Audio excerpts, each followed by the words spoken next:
I'd like to introduce you to the next episode of My Football Life. This will be the 5th recording that I've done. This was with Nick Owen, TV presenter and Luton Town supporter. We had a really great chat on the morning. Just a little note to say, I did have some technical difficulties at my end on the day of recording. So I hope this doesn't detract from your enjoyment of the podcast. But if you can like and subscribe, I'd be very grateful. I've got plenty more guests lined up for the coming weeks and months, and I hope you continue to enjoy the podcast.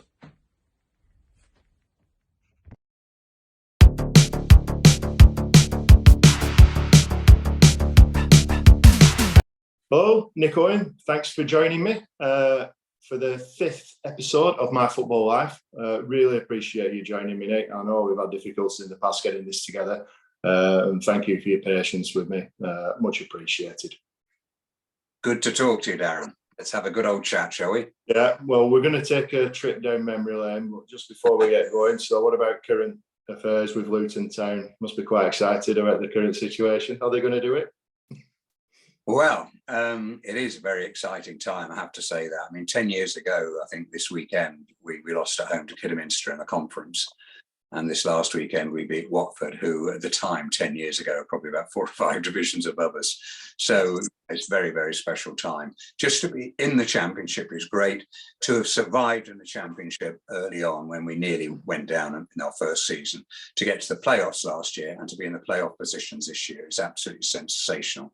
And it's a great testament to the people who run the club and have done since 2008 or so. They got us on an even keel, don't spend too much money, haven't got the money to spend, so they haven't got into trouble, which of course was part of the history before that, which led the club into such terrible difficulties.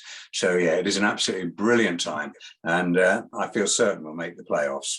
Automatic, it's a bit unlikely, but it is remotely possible. Yeah, no, it looks promising. My team, Accrington, are languishing at the bottom of League One, so I'm looking at the table for all different reasons. But that's life as a football fan, isn't it? Well, yeah, one season to the next. It's not so long ago that Accrington and Luton were the fiercest rivals in League Two, weren't they? Yeah. This has happened. And other things when you look back in history. I mean, in 2009, we won the Johnston's Paint Trophy at Wembley with 42,000 Luton fans there. 2 weeks later, we dropped down to the conference, and we won the Johnston's Paint. And our opposition that day was Scunthorpe. And they were about to be promoted to the Championship, and they did go up to the Championship a week or so later. We dropped out of the Football League, and now I'm not even sure if they're in the Football League. It's just unbelievable. I think they're in danger of dropping out to the conference. Actually, I think they're at the bottom of that. Yeah. Potentially, they'll be the biggest ever team to be in the 6th tier of English football. But life of a football fan. So, just going back to the start, your first memories of football. How did you first start getting into football? Well, I first remember playing when I was about 4 or 5 at sort of primary school. And I can still picture myself on the pitch at this, local football ground in my hometown of Berkhamsted in Hertfordshire, which is about 13, 14 miles from Luton. Because I remember going home and telling my father that I'd played a game of football today. He said, "Oh, how'd you get on?" I said, "I scored 6 goals." He said, "Wow, fantastic. What position were you?" I said, "Goalkeeper." So I clearly hadn't quite grasped the basics at that stage. That must be man of the match. Fell in love with it very quickly. Yeah, man of the match. So about Luton Town first, I suppose they were your first club, were they? With the family members who were supporters? Yeah, that's right. My father was a supporter, although he wasn't born and bred in that area. He'd worked there since before the war, and after the war picked up again as a teacher in Berkhamsted, and he was going on a regular basis. I remember going off to these games and telling me he got to a game and couldn't get in because it was a sellout, particularly a Manchester United game around Boxing Day. I think he'd queued for ages and couldn't get in. But anyway, that was late 1950s. But suddenly I got engaged with it, and he took me to my first game in September the 3rd, 1958. Not that it sticks in my mind at all, of course. We played Leeds United, drew 1-1. I can still picture the first goal, crossed from the left wing by Jimmy Adam, far post, scored by Alan Brown, with his foot, not his head, but I can still remember that goal clearly. I still remember walking into the ground for the first time and seeing that, you know, it was early season, September, so the grass was absolutely perfection then. See goals with nets on and an atmosphere building and the hum rising up as it does. The smell of sort of, you know, the sort of peppermints and things that people used to eat in those days. Just the whole thing was absolutely wonderful. And I thought, gosh, this is heaven, you know, and it has been for me ever since, you know, 65 years ago now. Yeah, I was just thinking that the other day. I don't think there's a day goes by when I don't think about football in some way, shape, or form. I'm sure you're the same. It does yeah, totally. And I mean, it's a terrible thing to say, but for much of my life sort of revolves around Saturday to Saturday, and the rest of the bit in between. But you spend the whole time daydreaming about where you're going, home or away, and what's going to happen, whether you are going or not. But I mean, it just, you're daydreaming about the football, and it's bonkers. And I've been doing that since 1958, once I got in, you know, really got into it. And still to this day, I'm 75. And I'm still thinking now about our next game, Millwall away on Friday. Just bonkers. Yeah. And who were your first heroes around that time, Nick, in that team? Just say it again, sorry. Who was the first heroes of yours? Well, really, I think your first heroes, probably the first 11 that you see play. And you're a little boy and they're great big men and they just have so much skill, something like you've never seen on a football field before, because all you've seen is 10-year-old football at school. And so all 11, but I mean, there are some that stand out, like our goalkeeper, Ron Bainham. He's the only surviving member of that team, God bless him.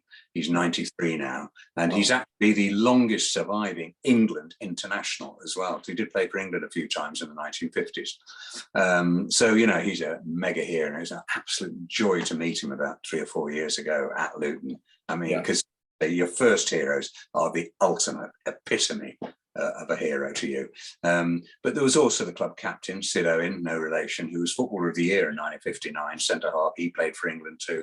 Billy Bingham, the winger, who you probably remember, went on to manage Northern and so on. Yeah. He was a fantastic player. And Alan Brown, who scored my first ever goal. And I've met all these people in my time. And it is just such a wonderful memory. I really treasure that sort of thing. Yeah. No, excellent. So then you started obviously working in the media, get to follow football amongst other sports. We'll come on to that shortly. But so how did you first break into the media and football? Well, I mean, I started life as a reporter on a newspaper, a trainee reporter up in Yorkshire. I was at Leeds University, and it was quite during my time at university. I thought, I do love the news, you know. Why don't I try and get a job in journalism? So I did, and I ended up at the Doncaster Evening Post as a straight news reporter. And in 2.5 years, I qualified as a journalist, and then I moved on to the Birmingham Post newspaper, which was then a daily newspaper, a bit like the Manchester Guardian was a daily newspaper for Manchester and became just the Guardian. The Birmingham Post has fallen on hard times, but then it was quite a prestigious daily paper. So I went to work in Birmingham. And during that time, local radio was being invented, BBC local radio. And I kept meeting people out on stories, and they said, oh, you've got to try broadcasting. It's fantastic. You'd love it. And they said, the money's unbelievable. I said, go on, tell me how much you're on. I said, well, 2,900 a year. You're bloody joking. I said, phenomenal money. Anyway, I applied. It took me 3 goes to get into the BBC. I did get in on 2,900 a year as a reporter, producer, and doing all these different things. And while I was doing all these news things, I got lured in to help out on sport, and one thing led to another. And that's how in the mid-70s, I became essentially a sports presenter and reporter on local radio. And then into TV, where everybody knows about your morning TV work, but just regarding your general sports, where you covered all sports, didn't you? Yeah, I did, especially on local radio. I covered everything. But once I got into TV, it was mostly football, a little bit of cricket, a little bit of boxing, but mostly football. I was approached to join ATV, which later became Central. And they had a fantastic footballing area to cover. You know, it covered teams like Stoke City in one direction, Mansfield, Lincoln, Nottingham Forest, Notts County, Leicester, Derby, and the other direction, people like Swindon and Oxford United, as well as your Aston Villas and your Birmingham Cities and so on. So there's a fantastic array of football clubs to cover, so much stuff to do. And I was traveling all over the region, going to these places, interviewing the various managers. And that's when I really, really got into it. But I tried to shoehorn cricket in as well, because I'm a bit of a nut about cricket as well. But and other bits and pieces come along, like speedway and athletics and things like that. I did quite a bit of athletics, but my main thing was always football in terms of working in it, Yeah, it's funny you should mention boxing. I remember you on the Ben and Eubank show, weren't they, in the press conference and signing the contract leading up to the fight. That was some story, wasn't it? Yeah, I think that was about 1990. It was actually live on Midweek Sports Special. I think they signed the contract for the fight or anything.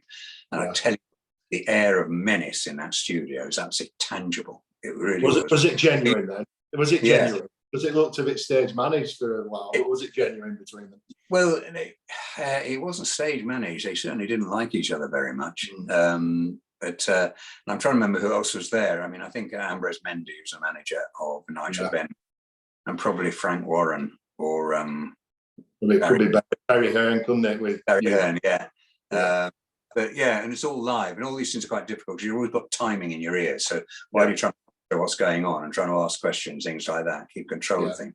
Also got, you got another 45 seconds and all that. So it's all going on. But it's quite an experience. But I'll never forget the hatred that seemed to go between those.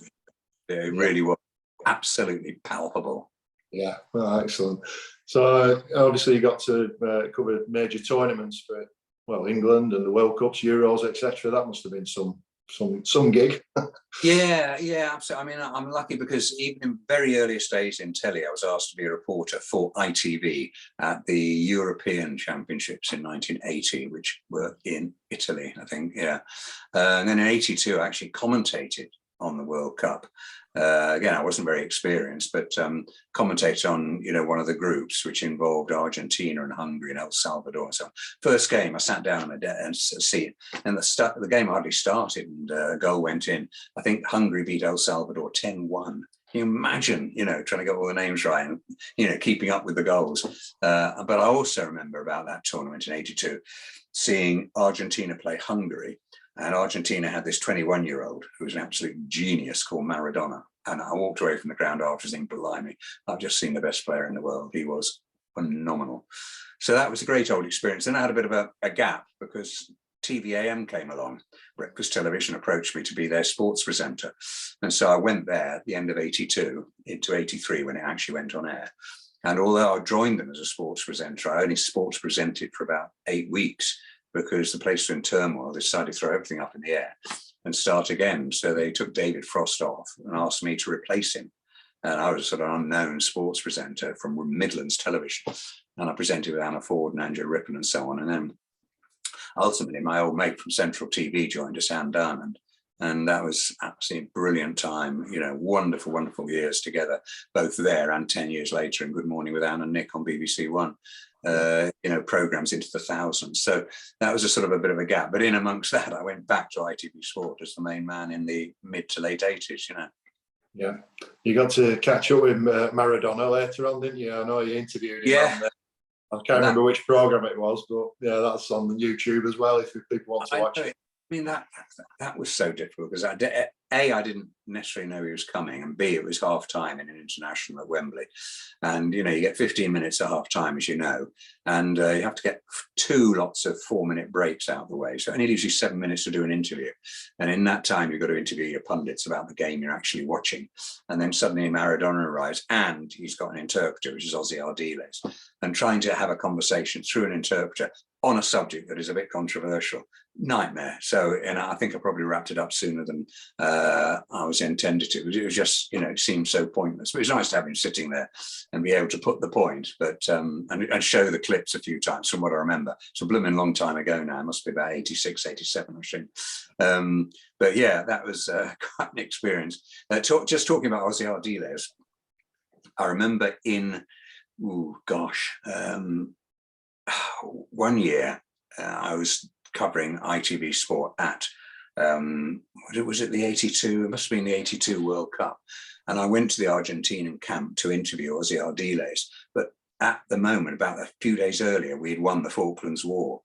And I was interviewing Ozzy Ardiles, and I said, and obviously the Falklands War has come to an end in defeat for Argentina. What sort of effect has that on the dressing room, the morale, the players and so on?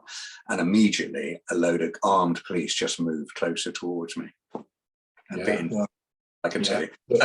But just going back to actual tournaments, of course, later I did the European Championships in 1988 as the main anchorman, and then again the World Cup in 1990, Italia 90, which was so memorable.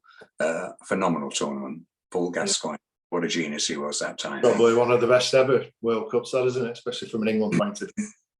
Yeah, I think so. I mean, we had some really exciting games and some brilliant moments and outstanding players. I mean, Gary Lineker up front and Gascoigne himself. He was just phenomenal in that tournament. And I just never forget particularly the semi-final, my panel that night for the semi-final, which England, of course, lost to West Germany, was Jimmy Greaves, Gordon Banks and Jeff Hurst. It's not a bad little lineup, is it? Lineup, isn't it? Yeah. And all led by Bobby Robson. So did you get a chance to meet Bobby? Oh, many times. Yeah, he's a lovely man. He really was an outstanding guy. Great to chat to. I've got a picture of him and me and Ronnie Clayton, an ex-England captain, on the wall of my loo, about sort of 10 yards from where we are now.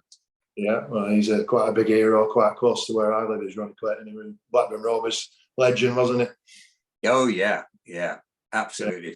Yeah, that's right. Ronnie Clayton. I think he followed Billy Wright as captain of England. Billy Wright, who incidentally became head of sport at ATV after his playing days and managing days are over, and he gave me my first job in telly. So I've got a very soft spot for Billy Wright, and I often drive past Molyneux. There's a great statue of him outside the Wolves ground. I always salute him, give him a little kiss. Yeah, definitely a legend. So going back to Luton Town a little bit, you managed to get involved with them, didn't you? And I don't know if it was intentionally or unintentionally. Back in the day when they were struggling. How did that come about, Nick? Well, I mean, I've obviously been a supporter for a long time, and into the 1980s, because I was on national television and I always had a Luton mug on the desk in front of me at breakfast telly and things like that, I suppose I became quite a high-profile supporter. And when the club was in desperate trouble, and I got to know loads and loads of people, managers, players and all that over the years, when the club was in desperate trouble in the 2000s, I was approached by a consortium to be a figurehead for the group to try and save the club, and nothing financial at all. I mean, I'm not a businessman. I don't have money like these people have and need, but they wanted me just to be the figurehead. So it was Nick Owen's consortium, or consortium led by Nick Owen. I had to go through the hoops of it with the BBC to get permission to do this, because if you're a BBC presenter, you can't really show partiality or bias to anything, whether you're talking politics, football, any cause, really. You have to be very careful about it. The BBC, because by that time I was presenting the regional TV show Midlands Today from Birmingham, the teams in our area didn't include Luton Town. So they said, okay, but you cannot be hiring and firing people or anything like that. So I was a glorified spokesman, the face of Luton Town, which I was so thrilled to do, very proud to do. And I hope I did a good job, because I think, it helped keep the profile up at a very, very difficult time. The guys who asked me to do this became great, great friends, and still are, and I'm still in touch with them all the time, and see them all the time, and only had, a meal last weekend with the chairman who replaced me. So, my connection is still very strong. My emotion is still very strong, but I'm not directly involved anymore. But it was about 9 years of, I suppose you could say, the most turbulent times in the history of Luton Town Football Club. Yeah, did it change your opinion of football when you see it behind the curtain, so to speak, and dealing with agents and things that are going on? Did you see a different angle to it, or did you feel about that? Yeah, to a certain extent. I realised how difficult it is, manipulating everything behind the scenes, and getting this right, and keeping him happy, keeping them happy, and what we all felt was the vindictiveness of the Football League and the FA at the time, and stuff like that. It was pretty damaging, it was pretty hurtful. We got deducted 10 points initially by the FA for paying agents through a holding company, not through the actual Luton Town Football Club. involving a figure of about £160,000, which, is chicken feed in football terms these days. Yeah. And then the Football League gave us 20 points for going into administration for a third time in 10 years. Now, everyone accepts, we deserved a penalty of some sort, but -30 to start a season. And what chance have you got? You'd have thought perhaps the one about the agents and the FA might have been suspended or something like that. Well, we'd had 10 points the previous season. A 10 points sent us down from League One. And then we get 30 points in League Two. I mean, at 40 points in 6 months or something. It's absolutely breathtaking, really. And yeah, you do see all the agents bit and whatever. It didn't surprise me particularly because I've been close to people involved with the club for a long time and involved with football. So you knew some of the things that were going on, but certainly raises your eyebrows occasionally. But it was a most wonderful experience. It really was. And I really enjoyed our non-league days, even though there's the desperation to get back to where we felt we belonged, the Football League. Going round non-league clubs around the country, meeting some wonderful people who were there for one reason alone: the love of their football club, the love of the football game, and the love of their community. And they were, working their socks off. They were even, chairman in the kitchen cooking the meals for the visitors and like that. All for money, just because they loved the game and their community. And you met some lovely people, and we went to great places to play games like sort of Alfreton or Telford or Tamworth or Ebbsfleet, Thames, these sort of places. It's a real experience, and I would think Luton supporters have probably seen more grounds following their team than any other team in football, probably, because we've seen the top end. We played in the top flight for many years, and we played 5 years in the conference. It's certainly been quite an experience. Yeah, it makes you wonder if there are any other teams who've played in all five, the top 5 divisions. I'm not sure if there are, but so going back to Luton in the 80s under David Pleat, I mean, a fantastic team then, didn't you, Nick? Well, they were. I mean, he created the team that got promotion at the beginning of the 80s from the old-fashioned Division 2 and took us up in great style. And, we had 10 years in the top flight. And although he left later in the 80s, he created the essence of the team that won the League Cup in 1988. He got to the FA Cup semi-final in 85, and we played absolutely brilliantly against Everton and really should have won, but lost in extra time. But it was a wonderful team, that one. And it just continued to get better. So, as I say, we won the League Cup in 1988. We got to the final again in 89, but lost to Forest. And this was essentially David Pleat's team. And he just, had a wonderful philosophy about football and how it should be played. And he loved flair players and attacking players. And he was very brave. And he gave youngsters their chance. And people like Ricky Hill came through in his time, and Brian Steen. And he would sign people like Paul Walsh and Steve Fox, Al Donachie and Mick Harford. Oh, absolutely legendary. Yeah. Ricky Hill, he was another one, wasn't he? His first line. Yeah, he was a great player. What a player he was. And between him, Brian Steen and Mick Harford, for my favourite players of all time. But all three were absolutely magnificent footballers. They really were. Yeah. So as a Luton Town supporter now, for the uneducated, are the same people involved now from your time behind the scenes at the same board? Is it the same board? Yeah. Okay, so they've continued, and you're going to be moving into a new ground. How do you feel about that, Nick? Yeah, well, it all takes time. The money needs to be raised, but they're well on the way. And, we could start digging this year, next year at the latest, I think. It's all sort of done and dusted, really, just about, for the new ground, which is going to be in the centre of Luton. So I'm really glad about that, because it makes it so much easier. And there's, a guided busway, as it's called, or like a tram, that goes very close to the ground near the railway station. It'll be absolutely brilliant. It's on what was a power station. There used to be great cooling towers, really, in the centre of Luton. Those have all gone, but it's a power station area, and it's called Power Court, and that's where it's going to be. And very soon, you hope to start seeing it rise up. Be a sad occasion in a way to leave Kenilworth Road with all that history. I think we've been there since about 1905 or something ridiculous. Main stand wooden. So all the memories that will go, it'll be a bit of a sad, poignant occasion. I hope to be there for the last game ever. Hope to be still alive then, crikey. Sure. It is, if you're going to make progress, obviously, or even stay where you are, you've got to have the right facilities. You've got to have a brand new ground, got to have all the facilities you need, and to be able to use a place 14 days a week, not 14 days a fortnight, not 1 day a fortnight, sort of thing.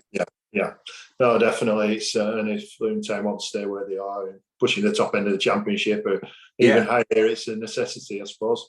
Yeah, I mean, if they're going to go into the Premier League and stay there, you've got to have a ground to suit the occasion, with the capacity to make it larger as well, if necessary. If people really take off. It's a very good position. It's about 33 miles from London, and there's a big area around it: Bedfordshire, Hertfordshire, Buckinghamshire, and so on. All these people, could come to Luton, could go to Watford, or they go to Arsenal, Spurs, etc. Coming to Luton would be a great option for them, especially if we're in the Premier League. So there's a great catchment area. And, with the hardcore passionate fans now, about 10,000 or so. Having said that, we've got 42,000 at Wembley in the Johnstone's Paint final. So, they're scattered around the country and around the world. It could really build on that, and it could be a fantastic, fantastic ground and hub for Luton Town supporters. Just hope it happens soon. Yeah, no, excellent. One thing I was going to ask you about is memorabilia. I know we spoke about it on social media. Favourite pieces of memorabilia? Have you got anything that springs to mind? Yeah, I've got something here, which is my first ever football match, the programme. Wow, that's nice. And that costs 3D, that's 3 old pennies. Yeah. Luton v Leeds, September 3rd, 1958. And it's very, very basic. It's only about sort of 1, 2, 3, 4, 5, 6 pages or something like that. Yeah. And the team in the middle there, my heroes that we were talking about earlier. Yeah. That is very special to me. As I said, that is 65 years old. But I've also got we got to the FA Cup final the first season I supported the club. We played Forest at Wembley, and I've got that as well. Wow. And rather poignantly for me, on the back is an advert featuring Jimmy Greaves as a footballer playing for Chelsea, because obviously he became a very close friend and worked with him loads over the years. No longer with us, God bless him. But that was when he was playing for Chelsea, so that would be about 1958. Yeah. One of the first things I registered about football was in 58 or 59. Chelsea played Wolves, and Wolves were the top team in the land, and they won the title every year, it seemed. And Chelsea played them at Stamford Bridge, and amazingly, with Billy Wright at centre half marking this teenage sensation called Jimmy Greaves. Greaves scored 5, and I think Chelsea scored 6 against unbeatable, invincible Wolves. That's one of the things I remember seeing it on children's television. I saw the goals on film and all that sort of thing. Never believed that decades later, Jimmy would be someone I'd be sitting alongside loads and loads of times, whether it was on ITV Sport or Breakfast Television or Good Morning with Anne and Nick or Sporting Triangles, the game show. Became a big part of my life. Yeah, he looked good fun to be around. Everybody wanted to watch him. Oh, yeah, absolutely. He had a hell of a sense of humour. Oh, one other little bit of memorabilia. This is from 1988, April 88, when we won the League Cup. That's when we played Arsenal and won with virtually the last kick of the game, scored by Brian Steen. Yeah, it was a strong Arsenal team, that as well, wasn't it? Yeah. Oh, it was, yeah. It was an unbelievable. I mean, 5 goals in a final is terrific, isn't it? Yeah. And swings and roundabouts. We went 1 up. They went 2-1 up. We equalised. They missed a penalty, which would have killed it off. And we scored virtually, as I say, with the last kick of the game, crossed by Ashley Grimes from the right wing with his left foot. And Brian Steen running towards the near post, pushed it past John Lukic, and happy times. That was a pinnacle then, I suppose, Nick. Yeah, it's got to be, hasn't it? I mean, there have been other pinnacles in different ways, like winning the Johnstone's Paint in 2009, when, times are so grim. It was in a real oasis of joy in a very, very difficult time. Winning the 4th division in about 1968, when, we'd had a terrible plummet from the top flight down to the 4th division, and everything was a bit grim. And then suddenly we started to turn the corner and rose up. The stage of the great Bruce Rioch. We went up from Division 4, went to Division 3, and got promoted from there. And that was the days of Malcolm MacDonald, who, went on a great, renowned goal scorer, still scored more goals for England in one game than anyone else, I think. And that was the start of our rise back up the charts. So we've been up and down, up and down, up and down all the years. But hopefully now we're going to stay roughly in the Championship, or who knows, the Prem. Well, you could be having another big day at Wembley. You never know, a playoff final. this Yeah. spring, so that could be the biggest game ever financially. So I think I've got you on at a good time, Nick. So I think once if that happens and you do get in the Premier League, I think you're going to be doing a lot of interviews. So I think I've got you just in time. Yeah. Well, it's a pleasure to talk to you, and it's my favourite subject. Oh, exactly. We haven't even started about cricket, so I think we could have a separate podcast on that. So thanks. Yeah. Thank you very much for joining me and sharing your memories, Nick. I really appreciate it. It's been Absolutely. great to talk to you. Thank you. Thank you. Cheers. Bye.